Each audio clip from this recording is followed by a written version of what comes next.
লিখেছি, আপনি হয়তো পড়েছেনও, যে আমি আগেও লিখেছিলাম তারেক রহমান এই ব্যাপার সম্বন্ধে, যে আসলে পলিটিক্স করতে গেলে আমরা অনেক কিছু বলতে পারি, কিন্তু আমাদের বুঝতে হবে যে আমার অবস্থান কোথায় আর আমি যার সম্বন্ধে বলছি তার অবস্থান কোথায়। পলিটিক্স কিন্তু ভদ্রভাবেও করা যায়। এবং তারেক রহমান নতুন জেনারেশনের একজন পলিটিশিয়ান হতে যাচ্ছে। আমাদের আরেকজন নতুন জেনারেশন হচ্ছে Sajeeb Wazed Joy. You don't see him talking in decent things. সে কিন্তু তার জায়গায় যেটা কাজ করে যাচ্ছে। বা তারেক রহমান কি করছে, বারবার একজন মানুষ যাকে পুরো পৃথিবী সম্মান করে, সে একলা হতে করে বা তার দলের লোকরা না করতে পারে না, কিন্তু ছাত্রলীগকে আমরা দেখেছি তারা যে ভাষায় কথা বলছে সেটি আসলে কতখানি, যেই ছাত্রলীগ তারেক রহমানের এই বক্তব্যের জন্য আসলে এই ধরনের মুখোমুখি অবস্থানে দাঁড় করালো, তারা কতখানি শিষ্টাচারমূলক বক্তব্য রাখছে, আচরণ করছে, সেই বিষয়টি নিয়ে ফিরবো। তার আগে নিচ্ছে একটা ছোট্ট বিরতি।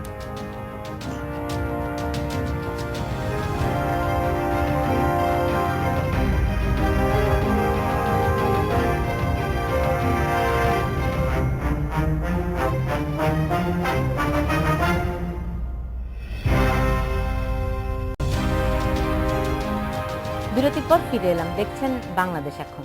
জনাব নাদিম কাদের, আপনার কাছে প্রশ্ন রেখেছিলাম যে যে বঙ্গবন্ধুকে রাজাকার বলে নিঃসন্দেহে খুব একটা অন্যায় কাজ করেছেন তারেক রহমান, কিন্তু ছাত্রলীগ যে ভাষায় কথা বলছে সেটা কি তারা শিষ্টাচার বহির্ভূত করছে না? না, এটা আমি বলবো যে সবারই শালীন ভাষায় ব্যবহার করা উচিত, কিন্তু ছাত্রলীগের কর্মীরা বা নেতারা যারা যে ভাষা ব্যবহার করছে তারা নিশ্চয়ই সেইভাবে আঘাতপ্রাপ্ত হয়েছে তারেক রহমানের এইসব বক্তব্যের ফলে।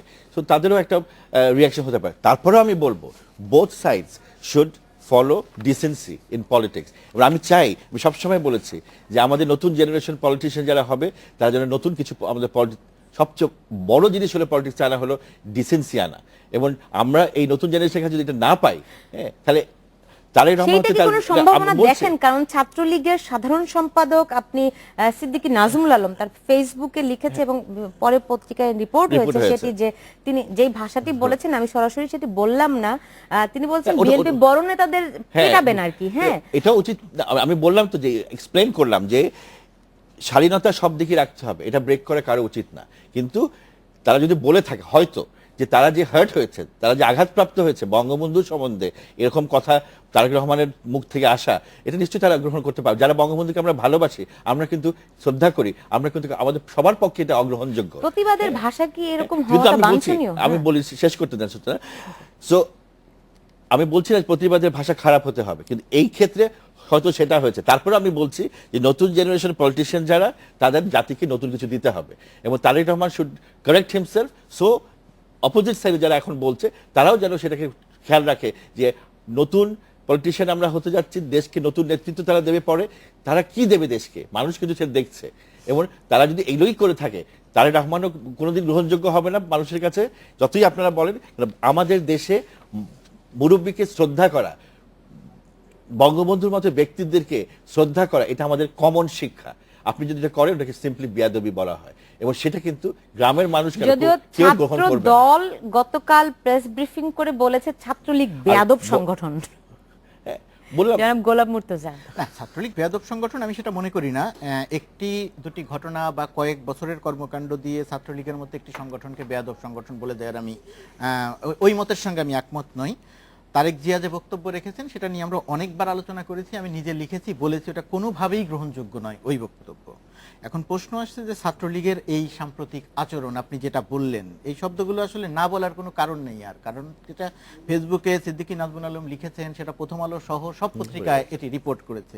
তিনি বলেছেন বিএনপির সিনিয়র নেতাদের নেরিকুত্তার মতো পিটাবেন। পিটামো শব্দটা হচ্ছে পিটামো। এখন হয় কি, আমি বলতে চাচ্ছিলাম না, বলতে চাচ্ছিলেন না, কিন্তু এটি তো আসলে গোপন কোনো শব্দ আর এখন নয়, এটা প্রকাশিত হয়ে গেছে, এই কারণেই আমি শব্দটি বললাম। আমিও বলতে যে খুব স্বাচ্ছন্দ্য বোধ করছি বিষয়টি তা নয়। তারেক রহমান যে কথাগুলো বঙ্গবন্ধু সম্পর্কে বলেছেন, ওই শব্দগুলো উচ্চারণ করাটাও অসম্মানজনক। আমি ওই শব্দগুলো উচ্চারণ করতে চাই না। তিনি জাতির জনক, বাংলাদেশ রাষ্ট্রের যাকে কেন্দ্র করে জন্ম হয়েছে সেই মানুষটিকে নিয়ে। এখন ছাত্রলীগ প্রসঙ্গে আসি, যে ছাত্রলীগ গত 5-6 বছরে এত রকমের অপকর্ম করেছে, এত রকমের অনৈতিক অন্যায় কাজকর্ম করেছে, নিজেদের কর্মীদের কুপিয়ে আহত করেছে, হত্যা করেছে, চাঁদাবাজি করেছে, মাস্তানি করেছে, অন্য মানুষের পক্ষ হয়ে অন্যের জমি দখল করতে গেছে, অন্যের পক্ষ হয়ে অপহরণ করে হলে এনে আটকে রেখেছে। আমি যদি এখন দেই, আপনি সাংবাদিক হিসেবে কমপক্ষে 100টা ঘটনা বলতে পারবেন।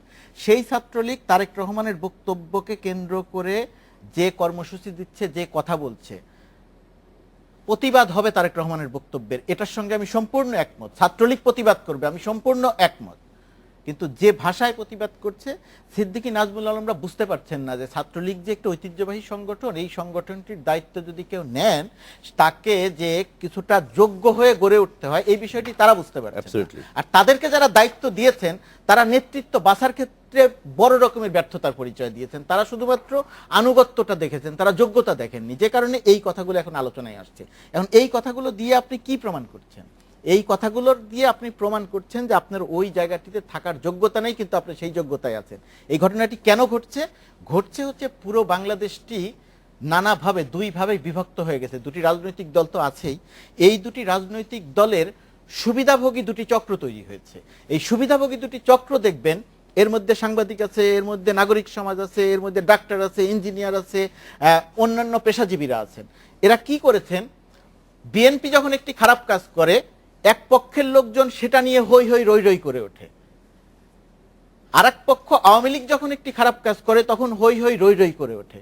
কিন্তু এই যে দুই পক্ষের সুবিধাভোগী তথাকথিত একটা নাগরিক সমাজ তৈরি হয়েছে, পেশাজীবী সংগঠন তৈরি হয়েছে, সমাজ তৈরি হয়েছে, এই সংগঠনটি আওয়ামী লীগের পক্ষের যারা, তারা দেখবেন এই ছাত্রলীগের এই কর্মকাণ্ড নিয়ে কোনো কথা বলছেন না, বললেও মিউ করছেন, মিনমিন করছেন।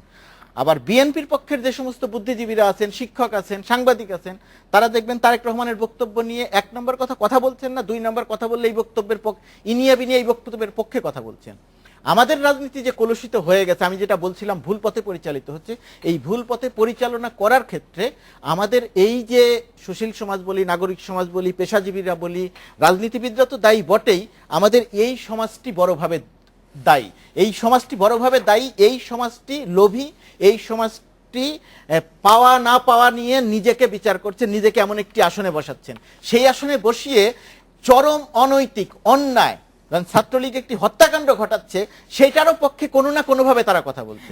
যেমনটি গত পরশুদিন যে বিএনপি চেয়ারপারসনের যে হাজিরার দিন যে বকশীবাজারে যে সংঘর্ষটি ঘটলো, সেই ঘটনায় স্বরাষ্ট্র প্রতিমন্ত্রী বলেছেন যে কোথায় ছাত্রলীগ হামলা করেছে, বিএনপি আর কি একটি পরিস্থিতি সৃষ্টি করেছে।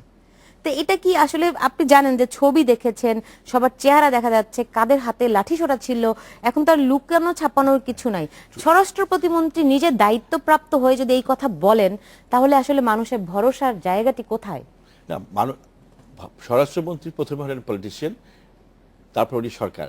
তো ওনার বক্তব্যে উনি তার সরকার পরিচালনার জন্য যেটা বলার জন্য দরকার, আমরা সাংবাদিক হিসেবে যেটা জানি সেটা নিশ্চয়ই আমরা দেখেছি, সেটা বলবো। কিন্তু আমি একটু ছোট্ট কথা বলে দিই। আপনি যদি বললেন, আপনি কিন্তু আবার আরেকটি কথা বললেন, সরকার এবং তিনি রাজনীতিবিদ। নিঃসন্দেহে তিনি রাজনীতিবিদ, কিন্তু তিনি যখন সরকার, তার মানে সবার জন্য তিনি একজন স্বরাষ্ট্র প্রতিমন্ত্রী, তিনি আওয়ামী লীগের স্বরাষ্ট্র প্রতিমন্ত্রী তো না। সেইটা তো প্রেসিডেন্ট আমাদের দেশে হয়তো আরো সময় লাগবে সেটা আমাদের ভাবতে, ঠিক আছে?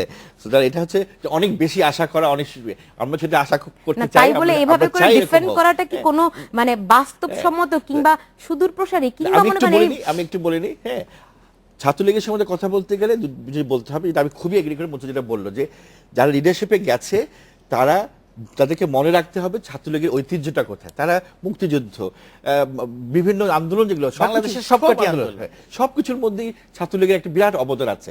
তাহলে গৌরবের একটা সংগঠন, এই গৌরবের সংগঠনটির সামনে মনে রেখে তাদেরকে সামনে চিন্তা করতে হবে, তাদের কর্মীদেরকে সেভাবে শিক্ষা দিতে হবে।